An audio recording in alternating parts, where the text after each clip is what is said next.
Anak ko! Anak ko! Basilio!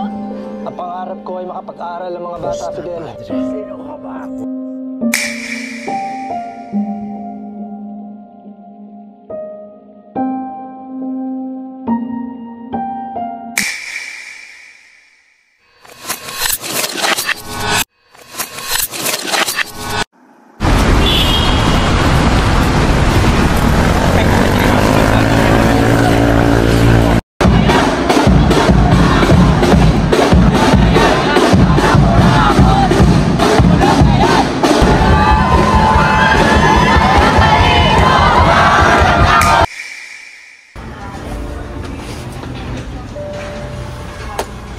Sabi nila, ang nakaraan ay parang banyakang lupain.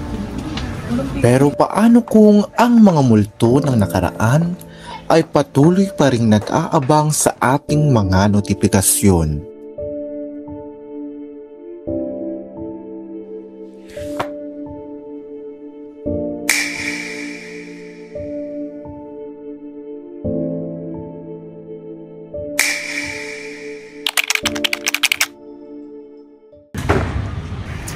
Okay guys, quick question. Sino ba si Rizal para sa inyo? Isa ba siyang rebulto sa 1 peso coin? Or like, relevant pa rin siya low-key?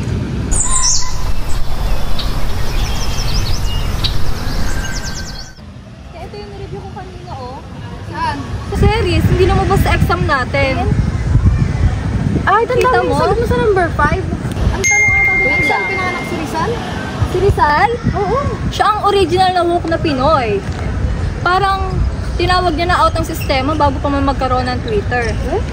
Oo. At siya rin ang patunay na hindi mo kailangan ng espada para lumaban. Sulat ko yan. Sige. Yan.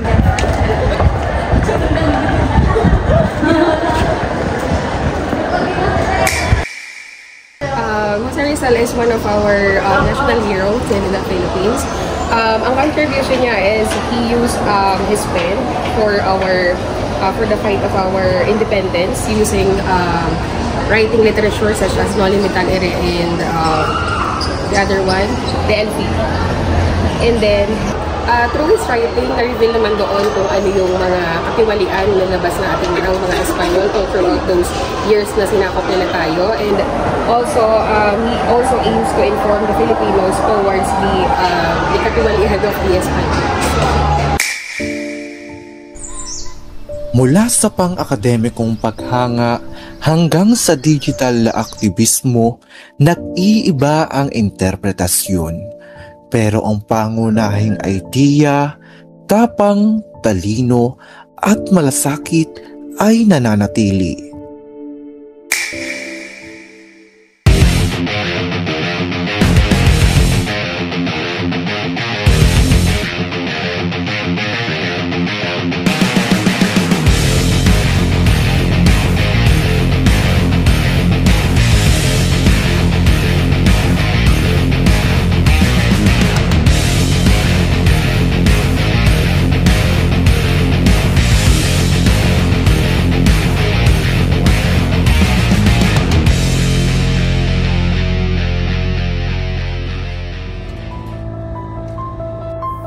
Sino nga lang ba ang makakatanggap ng pantay na karapatan at pantay na pagtrato?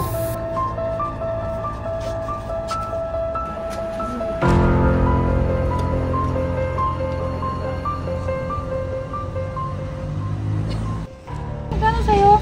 700. Parang kulang. Oo nga, di ka kompleto pasok natin. 10 days pa tayo pumasok eh. Dito nyo makikita na hindi lamang sa mga pang-abusong dayuhan makakaranas ng pang-aabuso ang mga Pilipino, pati na rin sa kapwa Pilipino.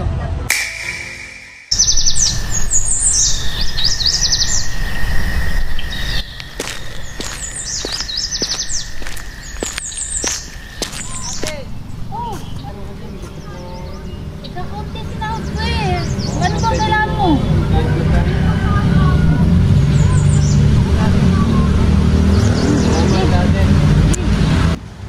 Yes, scatter na ako.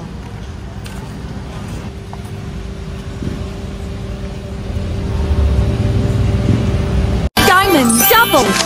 Heart, club, 4 times. Jack, 6 times. Spade, 10 times. Hi guys! Another day, another video! Ay! Si Sisa at Crispin, andito pa rin sila. Sila ang biktima ng fake news at clickbait. At dahil kulang sila sa edukasyon para malaman kung ano ang totoo.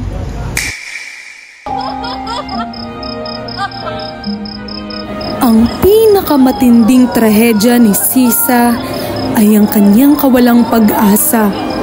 Ipinakita ni Rizal na ang edukasyon ang unang hakbang tungo sa pagpapahalaga sa sarili at paglaban sa pang-aapi, hindi lang para sa pag-usad sa kabuhayan.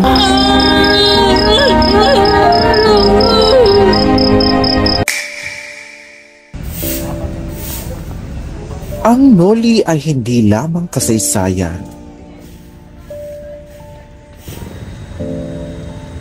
Ito ay salamin. Patuloy pa rin tayong naghahanap ng sarili nating Ibarra.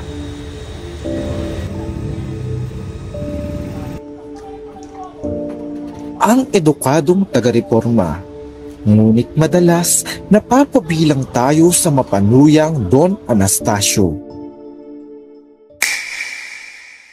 Paano mo sa buhay ang mga ideal ni Rizal sa pang-araw-araw mo na buhay? Tinatawag ko ng pansin ang mga walang katarungan online. Nagbabahagi din ako ng fact check. Hindi ko din hinahayaan na makalusot ang old school na politiko sa mga kalokohan. Digital ang aking aktivismo pero ang puso nito ay ang pagmamahal ni Rizal sa bayan. Pinipili ko kung saan ilalagay ang pera. Sinusuportahan ko ang lokal at ethical na lugar. Iyon ang panlaban sa sakim na sistemang ipinakita nila. Isang intellectual na decision ito.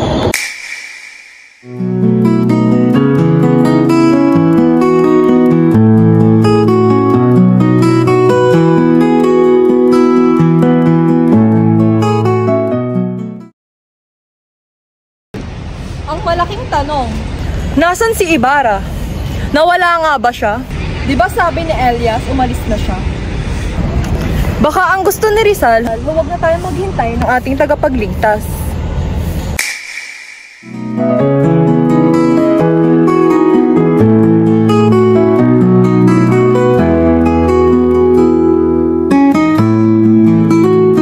Ang pamana ni Rizal ay hindi lamang kasaysayan. Ito ay gabay. Ang pagiging modernong bayani ay hindi nakasalalay sa isang revolusyonaryong kilos. Ito ay tungkol sa pamumuhay ng may tapang, paggamit ng talino para hanapin ang katotohanan at pagkilos ng may malasakit sa araw-araw.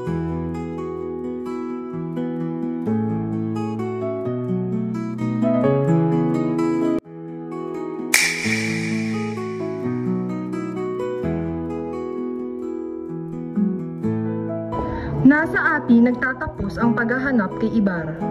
Huwag lang basahin ang Noli. Isabuhay ito. Nagsisimula ang revolusyon kapag binuksan natin ang ating mga mata.